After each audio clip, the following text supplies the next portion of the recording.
Hello everyone, and welcome back to Dead by Daylight Gold, wherein I, a tall enough fellow on the internet, attempt to balance the hit asymmetrical horror game, Dead by Daylight. In this unofficial patch, I'm looking to make the game both fun and somewhat balanced for both sides. On today's episode, we'll be looking at offerings. No doubt you deduced that from the title. Why offerings? Well, there's a lot of them in the base game that, well, they just aren't super interesting. Why are there 4 different Bloodpoint offerings per side, per level? It's just a lot of clutter, and I thought it might be fun to go through and trim the fat, so to speak. We'll be discussing Survivor and Killer offerings in this video, generally lumping them together when possible. By the end, I hope I'll have made the offerings much more interesting, or, at the very least, far less excessive. For all intents and purposes, let's assume that no offerings exist in the game as it stands. The only ones that will exist after Dead by Daylight Gold are the ones that I talk about. Let's get started. Blood points. Oh yeah, everyone's favorite type of offering. We're all thirsty for blood points. We're like ravenous vampires over here, baby. But the blood point offerings we have now are a bit excessive. That isn't to say, however, that they're too good, only that there are too many of them. What, off the top of your head, is the point of a Sweet William sachet versus a Primrose sachet? Well, not much. They currently increase the blood points you earn during a match, which means they still cap off at 8,000 blood points per category, which is nice, but we'd all prefer them giving a bonus post-match so that you can earn more than the 32k. As such, each side will now have 6 blood point offerings each, 3 individual and 3 shared.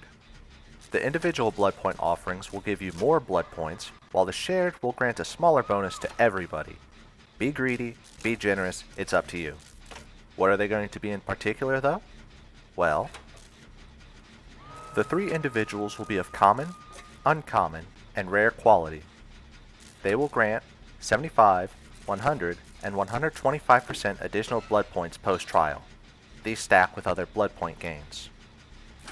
The 3 shared will be of common, uncommon, and rare quality. They will grant 50, 75, and 100% additional blood points post-trial. These will also stack with other blood point gains. Short, easy, and to the point. Even better, they don't clog the blood web, which we will be replacing, but that's another video. Nor will they clog up your inventory by having so many variants that don't really do anything different from each other, but only serve to make your day a little bit less fun. Nice and easy. Reagents. The reagents are, to my mind, not super interesting, but some people seem to love them. So I figured I'd mention that they still exist in Dead by Daylight Gold and work just like how they normally do. That is to say, they change how thick the fog is and can be burned by either side. The fog in a match will start at 100% and be increased or decreased by an additive amount depending on the reagents burned. The minimum is 0% and the maximum is 100%. I'll put the types of reagents up on screen just in case you're curious as to how they work. And they're still there, and they're still there, and now they fade away.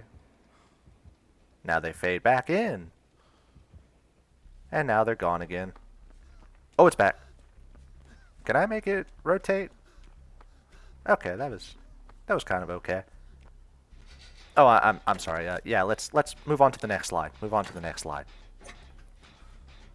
Luck offerings. Luck offerings are, as the name implies, offerings that increase the luck of survivors. They may only be burned by survivors, obviously enough, and in the base game there are 6 of them, which I don't think are needed, so I've reduced them down to 3 offerings, each of which will increase the luck of all survivors by 1%, 2%, and 4%. Luck changes a lot of things, such as your ability to get off hooks, the items you find in chests, and a few other interactions. It's pretty basic, so there's not much to say. Let's move on. Chest offerings. The coins, or chest offerings, change the number of chests that will spawn in a match. The killer's coins will decrease the number of chests, while the survivor's coins will increase the number. Each match starts with 3 chests. That means, at most, you can have 11 chests, wowza, and at least you will have 1 chest. As with all of these, there's a nice little infographic explaining what offerings do on the screen. How exciting. In essence though, nothing new from the base game in terms of chest offerings and its simple addition as to how they interact with each other. Invitations. The invitations are an entirely new type of uncommon offering. They are purchased in the Bloodweb, or its successor, in the form of an illegible invitation, which immediately transforms into one of the several types of invitations. Invitations make every generator and hook a special type based on the invitation burnt. The types of invitations are as follows. Summer Invitation. All hooks and gens are replaced by grill hooks and frozen margarita machines respectively. New Year's. All hooks and gens are replaced by firework hooks and firework generators respectively. Blighted Invitation. All hooks and gens are replaced by blighted hooks and blighted gens respectively. Anniversary Invitation. All hooks and gens are replaced by birthday hooks and balloon generators respectively. Holiday Invitation. All hooks and gens are replaced by holiday hooks and holiday generators respectively. These are the ones with Christmas lights, but non-denominational Christmas lights. Wink. Abyssal Invitation. All hooks and gens are replaced by randomly chosen hooks and randomly chosen generators. Multiple types of gens and multiple types of hooks can be created at this time. These offerings will be temporarily disabled during seasonal and special events. That way you can't burn a summer invitation during the Halloween event or vice versa. This doesn't change gameplay at all, but I think it'd be fun to mix things up a little during non-holiday portions of the year with your favorite holiday. But that might just be me. Anyway, moving on. Map Offerings. Map offerings will work almost exactly how they work in the base game currently. You burn a map offering, and it considerably increases your chances to be sent to a particular realm. I'm including the Sacrificial Ward in this category as well, which negates all map offerings burnt unless 4 of the same offering are used. They will remain mostly unchanged, except for how they are acquired. From now on, they are acquired like invitations or mystery boxes. While in the Bloodweb, or its successor, you purchase the illegible map, at which point it immediately transforms into a random map offering. As it is in base game, both of these can be burned by killers or survivors. Easy as it goes. No need to go into more detail on specific offerings, except for one thing. We will not be retiring the old school brown and yellow realm map variants. You still can't get them off the Bloodweb, but you can burn them. Enjoy that, old school fog dwellers, I suppose. Wards. I hate to disappoint, but the Black Ward and White Ward will retain their main uses in the game. When burnt, they will prevent you from losing your add-ons or items during the trial. However, the White Ward will not protect you from Franklins, as you must have your item in your hand when you escape or die to keep it. Easy come, easy go. Moving on. Wait, what? Oh, you want me to talk about Moris? Well, okay, I have something for you then. Hook Offerings. Yeah, I'm going to keep Moris in my back pocket. First, let's talk about hook offerings, or the oaks as they're named. Each oak from either side will increase or decrease the distance between hooks in the game world, survivors increasing the distance, while killers decrease it. In the base game, killers have 3 tiers, which decrease the distance, while a survivor has a single option that increases the distance. I've decided to condense this into 2 simple add-ons for both sides. Well, offerings for both sides. The Petrified Oak will decrease the distance between hooks in the game world by 3.5 meters. By contrast, the Putrid Oak will increase the distance by 3.5 meters up to a maximum of 3.5 meters. That way you can't have 4 3.5 meter offerings burnt to make it 14 meters between hooks. Your options are 3.5 closer, default, or 3.5 further. Playing around with hook distance too much can cause certain builds to become relegated to not gonna happen tier. Getting too close would mean that wiggling off is nigh impossible, while going too far would make hooking anybody way too difficult.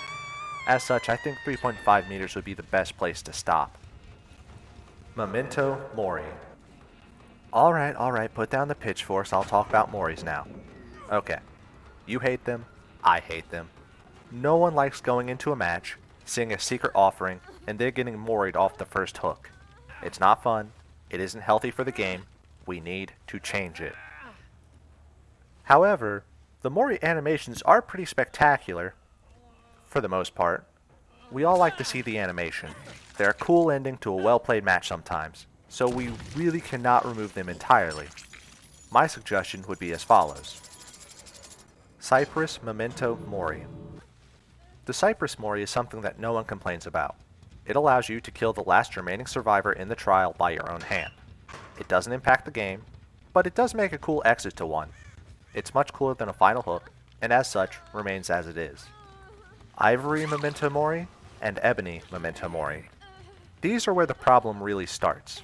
Getting killed off your first hook isn't fun. Additionally, it provides too much of a crutch and no one should get a free win, so we can't allow it to continue as it is.